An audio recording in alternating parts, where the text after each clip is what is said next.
Hey, welcome to our live stream. We are simulcasting this stream to both YouTube and Facebook tonight. In case you don't know me, my name is Eric, and I am a cybersecurity professional of 30 years in the industry, working in all kinds of countries and all kinds of organizations. And in case you're new to our channel, we are all about online safety, cybersecurity, and technologies that make your life safer.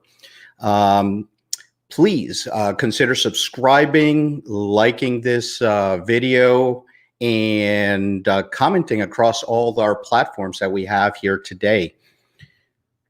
Okay, so today we are here to discuss Twitter and social media safety. This topic right here was requested by a lot of our viewers, especially our group, our resistors group, that has been looking at what can they do to better be safer and secure their Twitter feeds and things of that nature. I hope that experts and beginners alike of Twitter will be able to get something out of this training today and this talk today. So if you're watching us live, go ahead and comment in the comments right here and say, I'm live, I'm looking forward to it, and let's get excited about this talk. So let's get started here, okay? So Twitter. Twitter as a platform is a place where we gather to stay in touch, meet new friends, get the news and all the new things that are happening within the world and our very own lives. So it's a great platform for that. And so has a really good benefits to all of us. But on the other side of the token, Twitter has become a place where a lot of things, or a lot of bad things can happen to you. Some things like misinformation, disinformation campaigns out there. What's the difference? People ask. Well, misinformation is when somebody puts information that unbeknownst to them is false or wrong, versus disinformation is when you do it purposely, okay, and to go ahead and sway the opinions of others with false information. So disinformation is false information. Misinformation is I didn't know that it was true or not. Okay, regardless of it, it's a place where this spreads like wildfire. Okay, second, bullying, harassment. This is something that happens a lot within a platform like Twitter, with the prevalence of bots and false accounts out there that make it easy to hide behind a screen and be able to do harassment, stalking, bullying of anybody in the community. So question, how many of you have actually had situations where you have been, in a negative situation, bullying, harassment, or anything like that? Comment in the stream here. Let's see if anybody has had that issue. Okay. So I am really hoping that in the next coming couple minutes, we can go ahead and teach you some great strategies on how to protect yourself on Twitter, on the platform, and see what we can do to support those types of security measures on your stream. Okay. All right. Thank you. Thank you, thank you, thank you. Okay, so let's start it again. So 9 strategies that we're going to talk about here. We're talking about passwords. We're going to talk about the login verification, which is your 2-factor authentication. We're going to talk about your private tweets and how to tweet privately. We'll talk about your DMs. We're going to talk about your Twitter location, your photo tagging, your your phone and email discoverability, muting, and a strategy that I call muting, blocking words and accounts. And then finally, we're going to talk about reporting on Twitter. Okay, so let's get ready. Type "I'm ready" on the chat right there, please. Okay. Okay, so let's start with passwords. So I always like to say passwords are like underpants. Okay, you change them often, you keep them private, and you never share them. Okay, that was my hashtag dad jokes there. All right, so strategies for good passwords. Okay, number one, use a combination of numbers, letters, and symbols. Okay, use nonsense phrases. I like to use things like one love for kitty cat, and then use at signs for the A's or threes for the E's, and use a nonsense phrase as a password. Very important. Don't use personal information. Okay, so don't use your social security number, your date of birth, your PIN numbers, or anything like that. Don't reuse passwords. Those passwords, don't take one password, change it a little bit, use it again, et cetera, et cetera. Okay. Why? That is because when you reuse a password, if there is a breach, and there's breaches all the time in different places, they can then use those passwords across your social media. Okay. And then the last strategy that I'm going to give you here is use password managers. Okay. On all browsers now, you can store safely your passwords for all your sites, not in the site, but in the browser. So you'll see it in the password manager on the top when it recommends that. Okay. Now let's go back to Twitter here. And if you click on your Twitter account and you click on those three dots that say more, then you go to settings and privacy, then you go to your account, and then you click on change password. That's where you get to change your password and make it, safer and stronger. Okay. All right. So the next thing that I'm going to tell you, the next strategy that's very, very important is the login verification. Okay, and login verification is either the SMS or a code that you use to further secure your account. You guys have no idea how many times I have gotten people say, I've lost my password, somebody hacked my password, they changed my email, I can't recover my account. And people lose their accounts that way. Now, if they had turned on two-factor authentication, then when somebody took their password, they would then have had to get a code, which you get on your phone, and it expires within 30 or 60 seconds. So that person doesn't have your phone. So why do we call it two-factor? Is because in security, we say something you know, something you have, and something you are. Those are the three factors of authentication. Okay, something you know, which is your password, something you have, which is your cell phone or your email. Okay, and then something you are, that's when we get into biometrics and fingerprints and all that other stuff, right? So two-factor authentication is your password and your code. Okay, these days, like I said, it's not strong enough to just have your password. Okay. Now, Twitter has gone above and beyond. This is something they've done really, really well. And they've added three methods to do two-factor. The first one, as you can see here in the image, is a text message.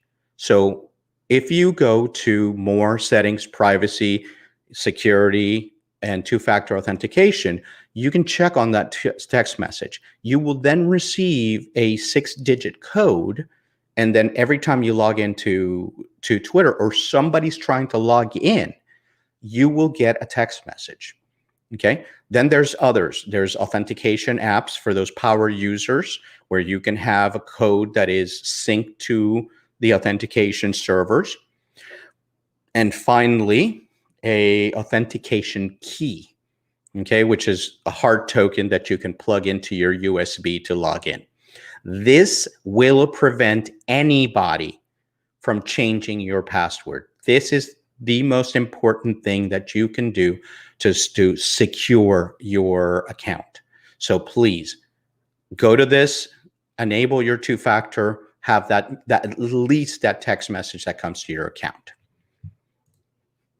Okay. Another area that people don't know is Twitter's greatest strength is also its biggest weakness. And that is that when we tweet, it goes out to the whole world. So that's the strength of the platform, is the ability to communicate with anybody across the world, not just like in Facebook, which is your immediate circle, okay? Which opens up the conversation to a larger audience. That's great, but that means that you are not protected from strangers looking at your tweets, that looking at all your stuff. So that's how you kind of put yourself out to the world.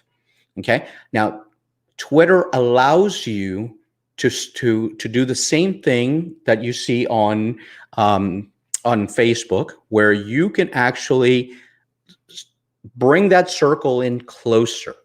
Okay. And that is protecting your tweets and actually having your tweets be only available to those people that follow you.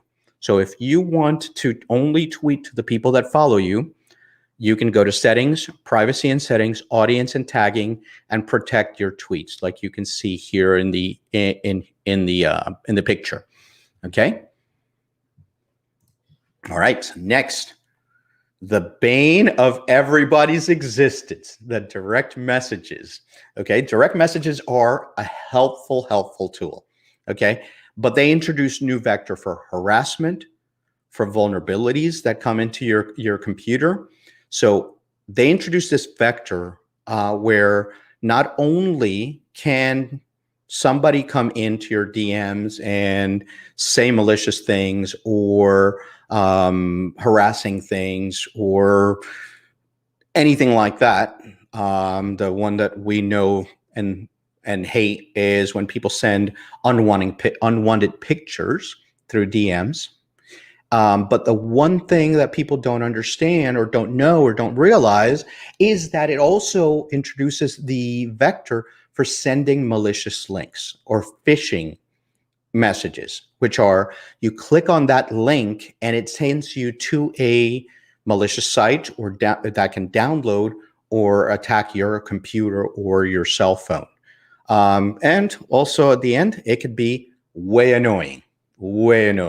So in that respect, there are ways for you to protect yourself in your DMs. So if you go to the settings, privacy and safety, and direct messaging, you will be able to filter or actually turn off requests for DMs.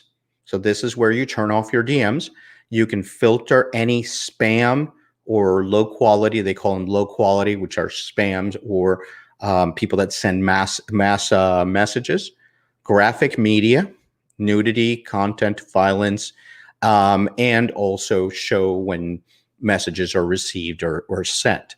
So this is the area where you can protect yourself through of this. So if there's any questions, post them on the chat.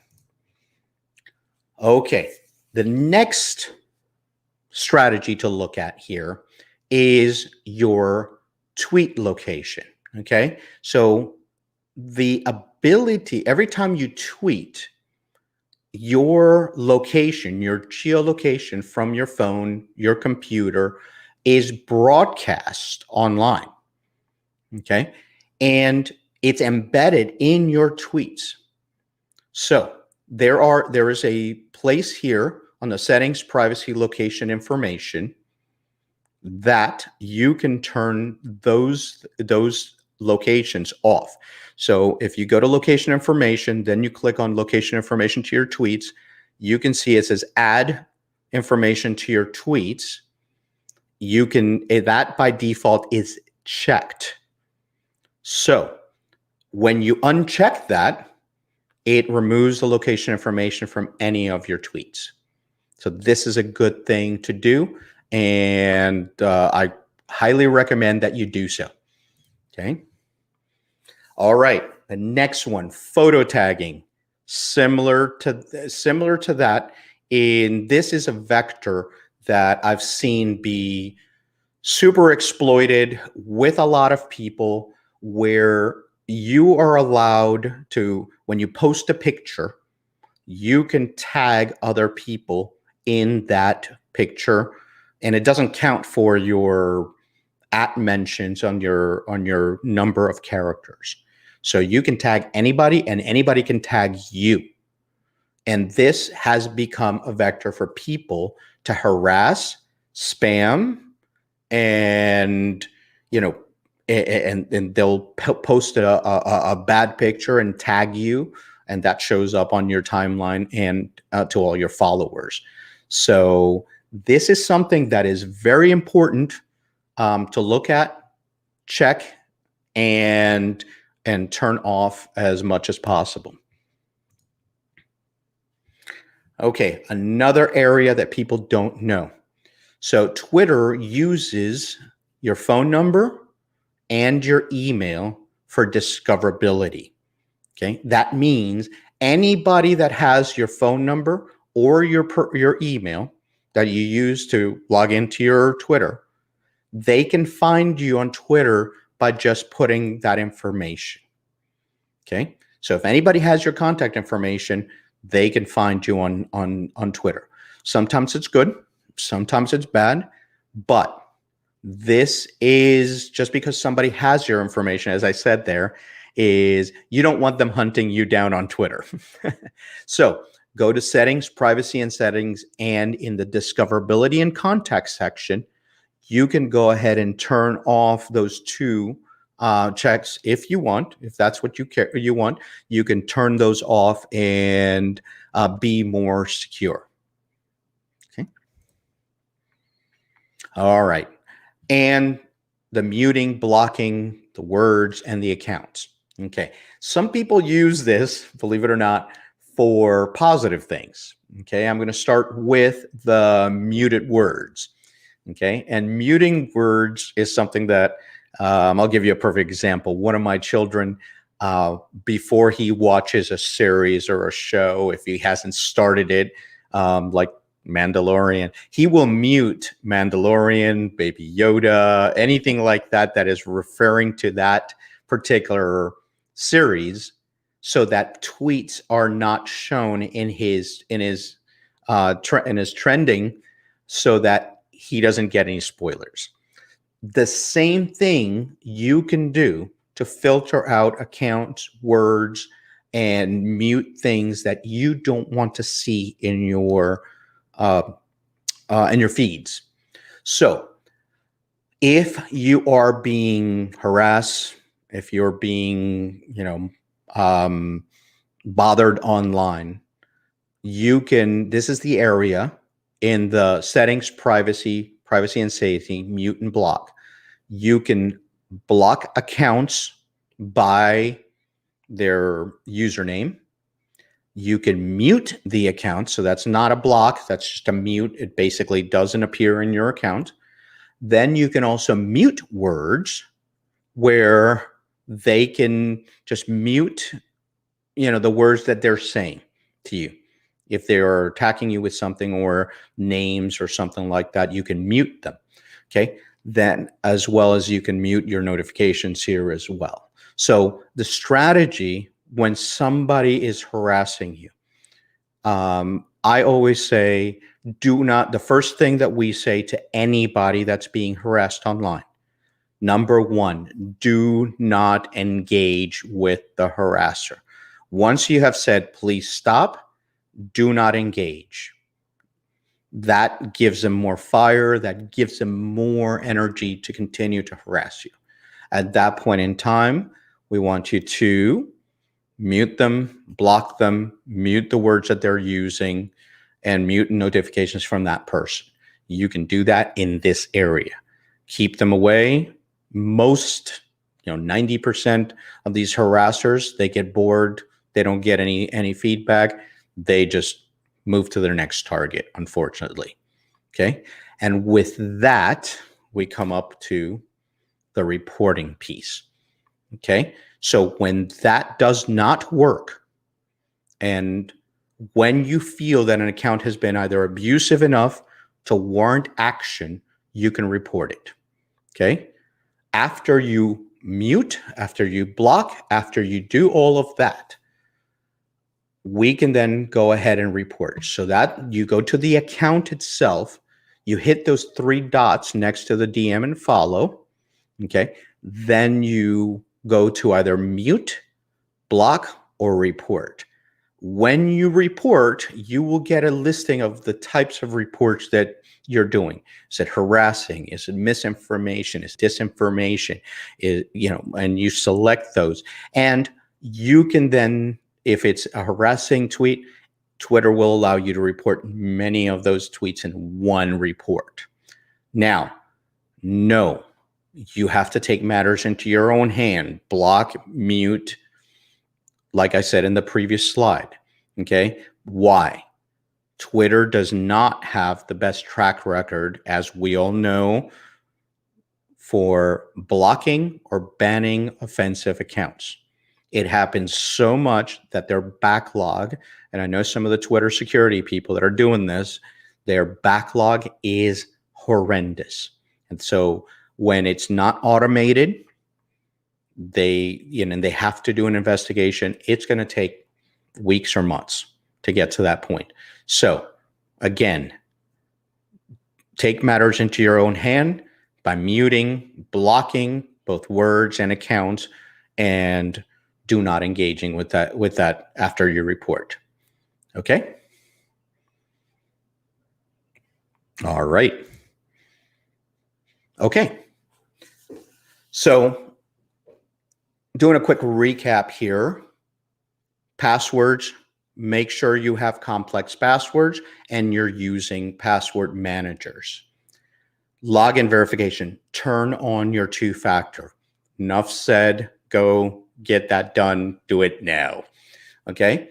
If you wish to make your, and this is again, no private, this is more of what to do when your circle, or when you're how do I say it? When you want to close in your circle, if something happens, is tweet privately, okay, to only people that are following you and you follow. Okay. DMs. This is a personal choice. Either close your DMs or put all the filters in there to avoid those types of questions there, or DMs to come in. Twitter location, deactivate those tweet locations. Okay, that's just common sense to do so. Okay, Twitter photo tagging, that is something that, again, it's a personal thing, but if you see, keep an eye on it, because if you see that it can become a harassment thing, somebody, tagging themselves on a picture or tagging a picture with you, you can actually disable that so that they can't tag you in other pictures. Phone and email discoverability. Again, that is a personal preference, but I always recommend, if you're on Twitter and you're going to be following a lot of people, go ahead and turn that off. Okay. And then, of course, use your muting, use your blocking, block your words, block your accounts, block anybody that's doing malicious things to you or saying things to you. Do not engage. Like they say, do not feed the troll. Do not feed those trolls. Okay. And then when all of that fails, report it. Report it. And hopefully you'll get some satisfaction from the report. Don't count on it, but report it anyways. Okay. The more people report it, the better it is. Okay. All righty. Well, with that, we're going to move to the Q&A section. And with that, I want to bring in my partner in crime, Carmen Ray. Hey, there I am. There you are. Welcome, Carmen. How are you doing? Hey, everybody. I'm good. I'm good. Hey, I have a quick question before others start putting in questions. You were talking about the muting the words for her, like if someone's harassing you. Mm-hmm.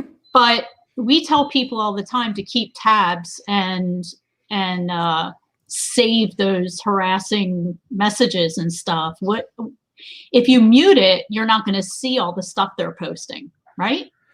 Yeah, that is correct. So there's two strategies for that. Okay. I will say it this way. If it is a person that is just doing some trolling, okay.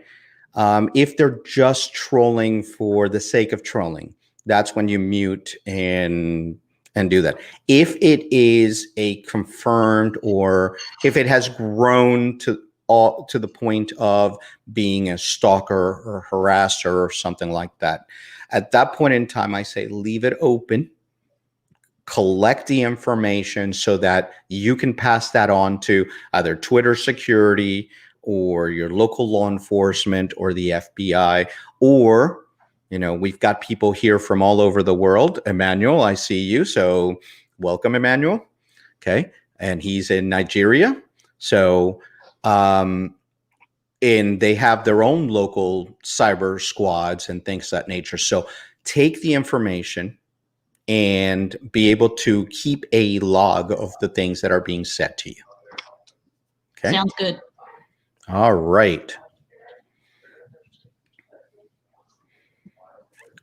All right. So with this, we are going to start some questions here. So I did get some questions before, but I'm going to first get or put these questions out to the community. So the first question, anybody in the chat, have you ever had a problem on Twitter? I'll start with you, Carmen. Have you ever had these types of situations on Twitter?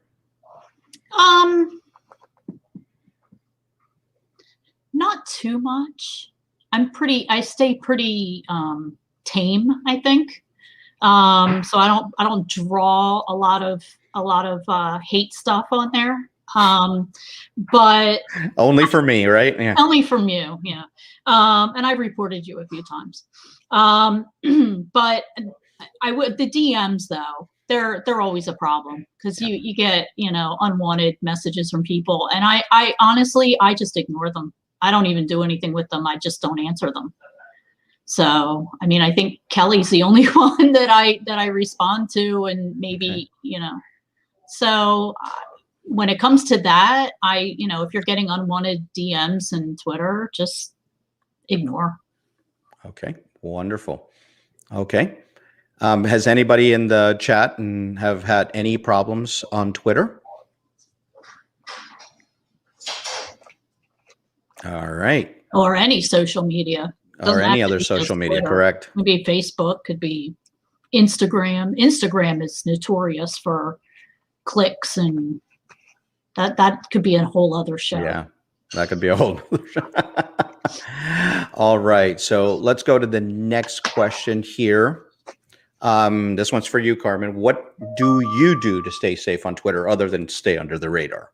Yeah, that's kind of my my thing.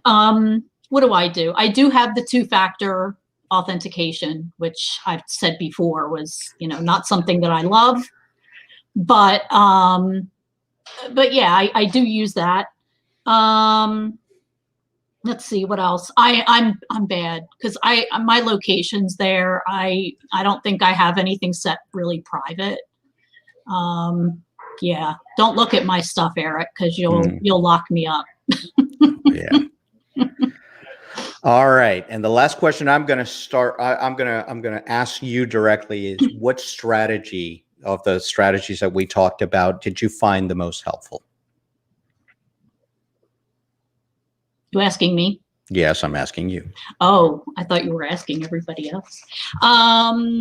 Let's see. Actually, a lot of that stuff I didn't even know about, like the phone and email discovery thing. I never would have thought that somebody could just pick up my email and go ahead and search for me. Oh, yeah.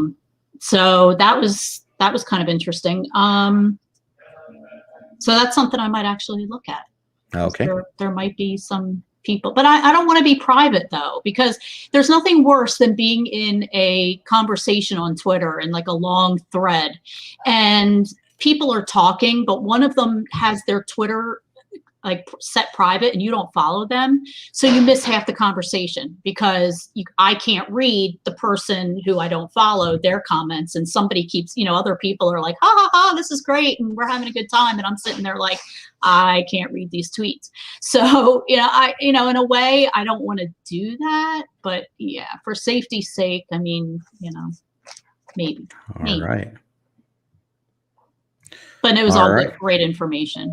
So. Okay, great. So Lisa says she has no tagging private. That's a good idea. Yeah. Very good idea. All right. Wonderful. And Kelly says she didn't know about the DM features. She's going to fix those. So that is great. Which DM features?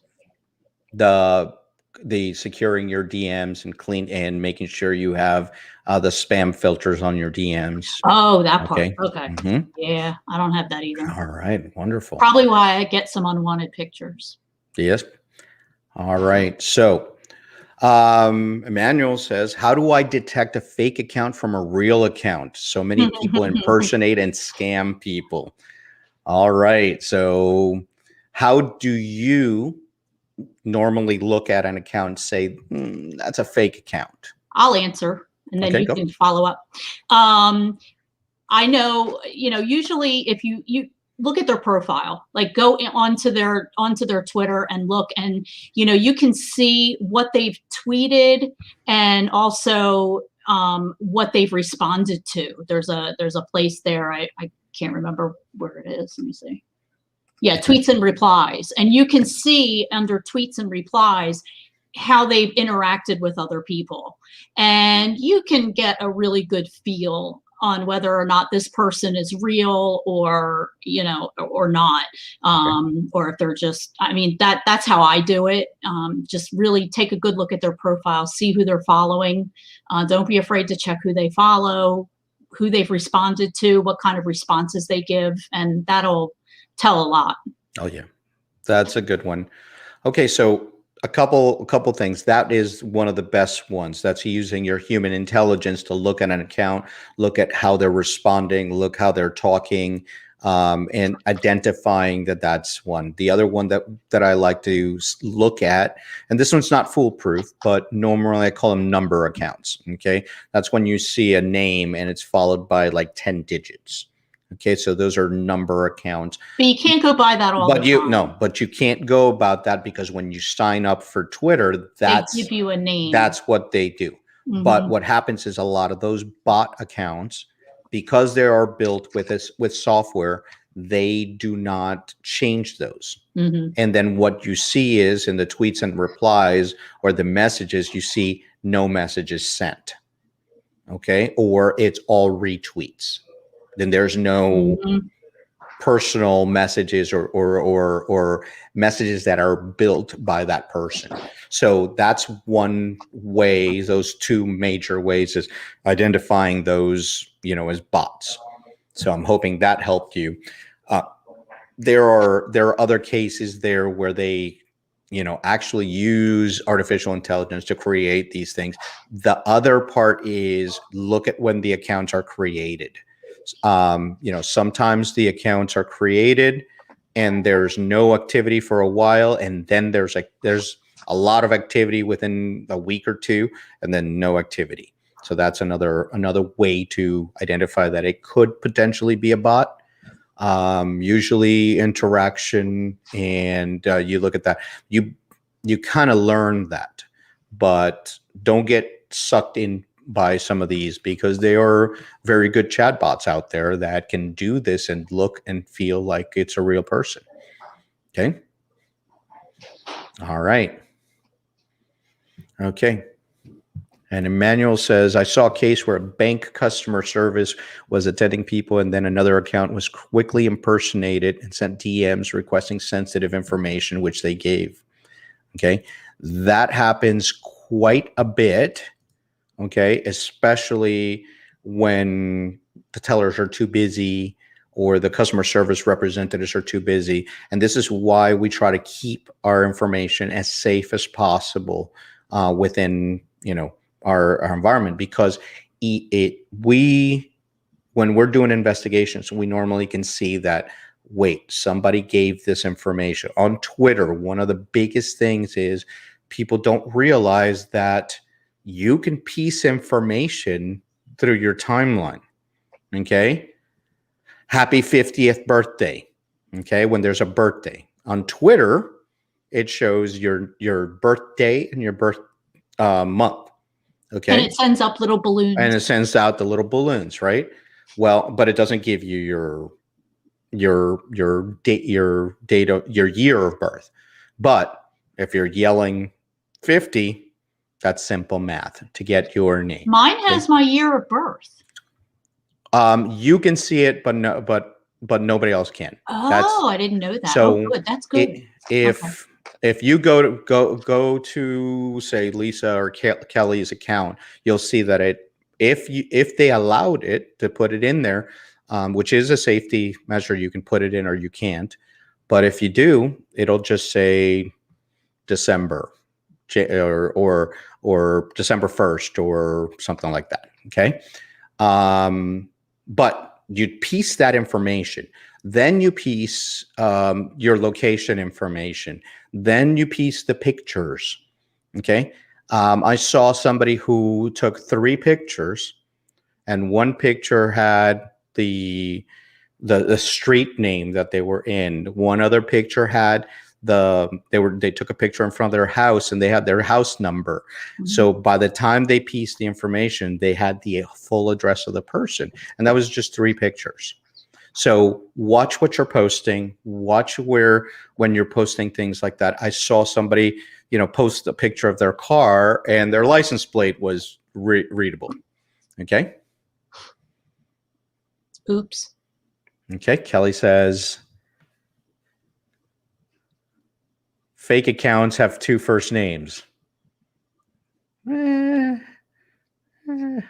Hey, she knows. John Black, John White. They also use the colors. I've seen that. Yeah. All right. Oh, but how about the accounts that have the check mark? Okay. So I know they're like, I think Twitter actually takes like paperwork and stuff for that, don't they, or no? Okay. So account verification. So the process of account verification is more extensive, and that's actually showing ID. Right. That's what I thought. Yeah. So they have to show ID, or they have to prove that they are the person that is. Only certain accounts can be verified. Personalities, politicians, TV personalities, movie personalities, sports teams, like things, companies, big companies. There's even people in the NHL and the NFL that still don't have their verification. Okay. And they're public figures. Okay. But they have to prove that they are who they are. And so if you see that, you can't request. Yeah. So you can't request to be verified. I can't go to Twitter. No, none. It hasn't opened as a request. Oh, okay. Okay. You can't request to be verified. They said it was closed because of COVID. Well, we'll see. We'll see if it opens or not. But now I'm going to tell you something else. A lot of people will put the little check mark on their name, so it can be kind of falsified in there by just putting the verified thing on your name, like if you look at my name and I have the Puerto Rican flag, they can put that in there and it kind of sort of looks. So look at the account, make sure that there's no awkward spaces in there, because that's how you know it's a fake verified account. Yeah, there's quite a few Keanu Reeves floating around out there. Yeah, with little check marks.